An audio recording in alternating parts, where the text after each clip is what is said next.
Salut à tous, bienvenue sur EasyTech TV. Aujourd'hui on se retrouve dans une nouvelle vidéo pour parler d'ampoules connectées et plus précisément les ampoules Yeelight qui viennent de la marque chinoise qui se nomme Xiaomi. Alors Xiaomi c'est une marque que j'adore énormément, déjà j'ai mon drone qui vient de chez eux et j'en suis super satisfait. Je sais qu'ils font aussi des super bons téléphones avec un bon rapport qualité-prix. En fait ils font toujours des appareils pas chers et super qualitatifs. Et c'est notamment le cas pour leurs ampoules connectées dont on va parler aujourd'hui. Alors elles existent en plusieurs versions, moi j'avais commencé par commander une première version qui était livrée comme ça dans une boîte blanche complètement basique. Et au niveau du design, l'ampoule ressemblait à ça, donc c'est vrai qu'avec cette couleur grise, elle est un peu moins discrète qu'une ampoule classique.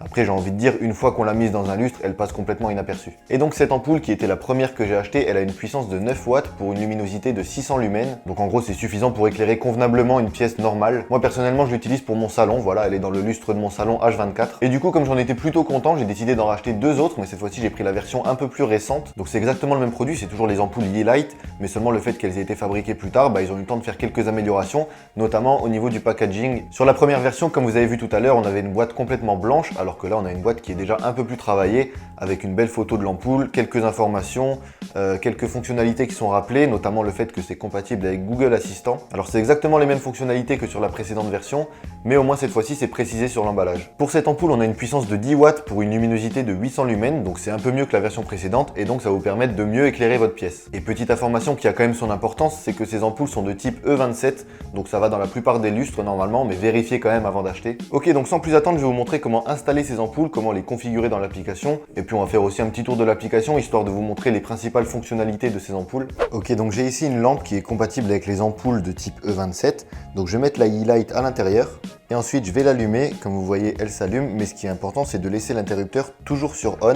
À partir de maintenant, quand on voudra éteindre ou rallumer l'ampoule, on se servira de notre téléphone et non plus de l'interrupteur. Et bien sûr, c'est aussi valable si vous la mettez dans un lustre, l'interrupteur mural, il faudra toujours le laisser sur on. Sur notre téléphone, on va se rendre dans l'application Yeelight qui est bien évidemment gratuite. Bon là, il me détecte déjà une ampoule allumée, mais c'est pas celle-ci, c'en est une autre qui est dans mon décor. Nous, ce qu'on va faire, c'est qu'on va appuyer sur le plus. Là, vous avez le choix entre plein de produits de la marque Xiaomi. D'ailleurs, vous voyez qu'ils font aussi également des rubans LED connectés. Mais bon, nous, pour le coup, c'est l'ampoule LED avec entre parenthèses couleur, parce que c'est une multicolore. On appuie dessus. Donc là, il faut vérifier que c'est bien branché avec l'interrupteur sur on, c'est notre cas, suivant. Et effectivement, il l'a détecté, donc on va la sélectionner et faire suivant. Ensuite, il faut la connecter à notre réseau Wi-Fi.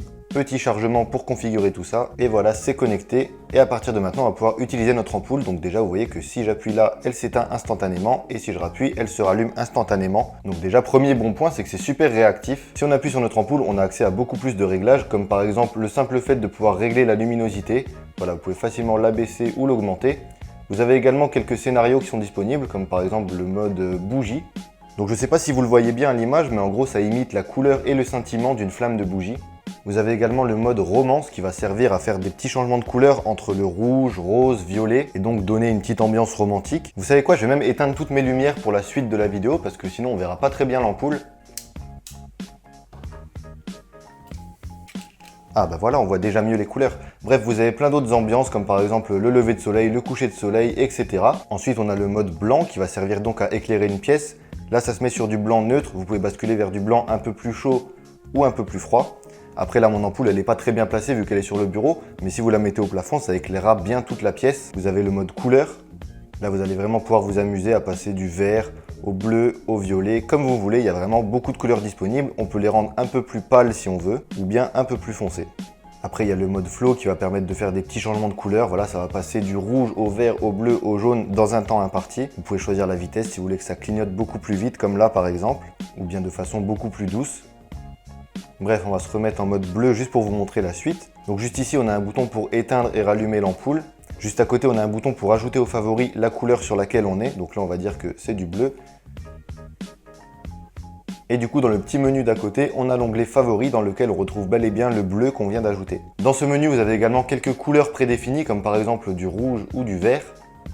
On a également le sélecteur de couleurs qui est une option plutôt intéressante. En fait, ça va ouvrir votre appareil photo. Vous allez diriger vers une couleur qui vous plaît et automatiquement, votre ampoule va s'adapter à cette couleur. Là, par exemple, si je m'approche de mes LED, vous pouvez voir que l'ampoule se met de la même couleur que les LED, donc c'est plutôt bien fait. Ensuite, on a le mode minuteur pour arrêter l'ampoule au bout d'un certain temps. On a également le mode calendrier pour choisir que l'ampoule s'allume à telle heure et s'éteigne à telle heure, tel jour de la semaine. Donc ça peut être bien pratique quand vous partez en déplacement et que vous voulez faire croire qu'il y a quelqu'un chez vous par exemple. Ou bien vous pouvez aussi vous faire réveiller en lumière, vous indiquez tout simplement que vous voulez démarrer le scénario lever de soleil le lundi à 7 h par exemple et puis ça vous réveillera en lumière. Juste à côté, on a le réglage de la lumière par défaut, donc vous pouvez choisir qu'à chaque fois qu'elle s'allume, elle se remette dans la même couleur que la dernière fois, ou alors vous pouvez choisir qu'à chaque fois qu'elle s'allume, elle se mette par exemple en blanc.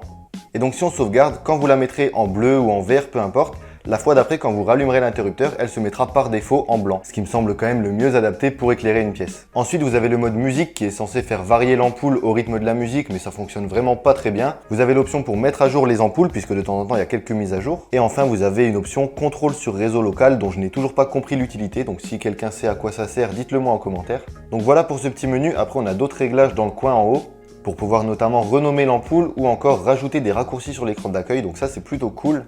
Par exemple, je peux ajouter un raccourci vers l'interrupteur, ajouter. Et donc maintenant sur mon écran d'accueil, j'ai un simple bouton qui va me permettre d'éteindre ou d'allumer l'ampoule sans avoir à aller dans l'application. On peut également ajouter un raccourci vers un scénario bien précis ou encore ajouter un raccourci vers le variateur, ajouter. Et là, ça va vous permettre, grâce à ce petit bouton, de pouvoir régler la couleur directement depuis votre écran d'accueil. Donc encore une fois, c'est une option bien pratique. Bref, donc on revient sur l'accueil de l'application. Juste à côté, vous avez l'onglet pièces qui va vous permettre de rassembler toutes vos ampoules qui sont situées dans la même pièce pour pouvoir ensuite les régler tout en même temps, pouvoir changer la couleur de toutes vos ampoules en même temps, etc. Et enfin, on a l'onglet scénario qui va nous permettre de créer des scénarios personnalisés. Donc j'appuie sur créer un scénario. On va choisir par exemple l'icône de lever de soleil. Suivant, on va l'appeler test. On va l'appliquer à notre ampoule et on va faire en sorte que ça lui demande d'allumer avec un état précis. Par exemple, de l'allumer en jaune, jaune-vert, voilà, sauvegarder, terminer. Et donc maintenant, si j'appuie sur notre scénario personnalisé, l'ampoule va s'allumer en jaune un peu vert. Donc voilà, je pense qu'on a fait le tour de l'application. Après, comme je vous ai dit, c'est également compatible avec Google Home si vous voulez contrôler vos ampoules avec la voix. Alors, je vais pas vous montrer ici comment faire parce que la vidéo risque d'être un peu trop longue, mais il y a pas longtemps, j'ai sorti une vidéo qui montre justement comment ajouter vos objets connectés dans Google Home. Donc si ça vous intéresse, je vous mets bien sûr le lien dans la description juste en dessous. Et après, si vous êtes plutôt un utilisateur de Amazon Alexa, je sais pas du tout comment ça se passe, mais en tout cas, sachez que c'est compatible. Ok, donc maintenant, je vais juste rajouter quelques précisions sur ces ampoules. Déjà, vous allez pouvoir les contrôler depuis l'autre bout du monde. Donc si sur votre téléphone, vous avez une connexion 4G ou bien que vous êtes connecté à n'importe quel réseau Wi-Fi, ça fonctionnera à partir du moment où chez vous à la maison, les ampoules sont bien connectées à votre réseau Wi-Fi, ça fonctionnera. Deuxième précision, on est sur des ampoules qui ont une durée de vie d'environ 25 000 heures d'allumage. Donc c'est vraiment une durée assez énorme. Donc en fait, quand vous achetez ça, vous savez que vous faites un investissement sur du très long terme. Et pour ce qui est du prix, ça dépend de la version que vous prenez et sur quel site vous l'achetez, mais c'est compris entre 16 et 24 euros environ. Moi personnellement, je les ai payés 17 euros chacune. Après, dans la description, allez voir, je vous mets plein de liens vers des boutiques différentes. À vous de trouver la meilleure offre et la version qui vous convient. Mais en tout cas, ouais, pour revenir sur le prix, c'est vraiment le prix d'une ampoule LED classique au final. Une bonne ampoule LED blanche, pas connectée, qu'on achète chez Ikea, c'est environ dans ces prix-là. Sauf que là, pour le prix, on a plein d'avantages, comme par exemple le simple fait de pouvoir passer du blanc chaud au blanc froid sans avoir à changer d'ampoule. Déjà, rien que ça, c'est énorme. Sauf qu'en plus de ça, elle est contrôlable avec Google Assistant ou Amazon Alexa. En plus de ça, vous pouvez faire des programmations d'horaires. Vous avez des millions de couleurs qui sont disponibles, des scénarios, etc. Donc franchement, si vous avez besoin d'acheter une ampoule LED, prenez directement une ampoule Yeelight. Comme j'ai dit, c'est un investissement sur du très long terme. Elles sont super simples à utiliser. Franchement, je regrette pas du tout mon achat et je pense même que c'est pas les dernières que j'achète. J'en utilise déjà une dans mon salon, il y en a une juste derrière qui éclaire en violet depuis le début de la vidéo.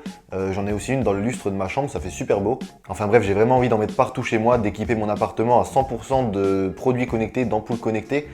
Pourquoi pas essayer un jour aussi leurs rubans LED connectés, mais ils sont déjà un peu plus chers que les ampoules. Bref, donc je vais continuer à m'équiper petit à petit et puis peut-être qu'un jour je vous ferai une vidéo sur comment j'utilise mes objets connectés dans mon appartement, les routines que j'ai, comment je les utilise au quotidien et puis surtout comment ça rend esthétiquement dans mon appartement. Après, c'est juste une petite idée de vidéo que j'ai comme ça dans un coin de ma tête, mais peut-être que ça sortira un jour. En tout cas, si cette vidéo vous a plu, n'oubliez pas de mettre un pouce bleu, ça me fait toujours extrêmement plaisir et c'est le meilleur moyen de me soutenir gratuitement. Si c'est pas encore fait, vous pouvez aussi vous abonner à ma chaîne YouTube pour ne pas rater les prochaines vidéos et puis moi je vous dis à bientôt.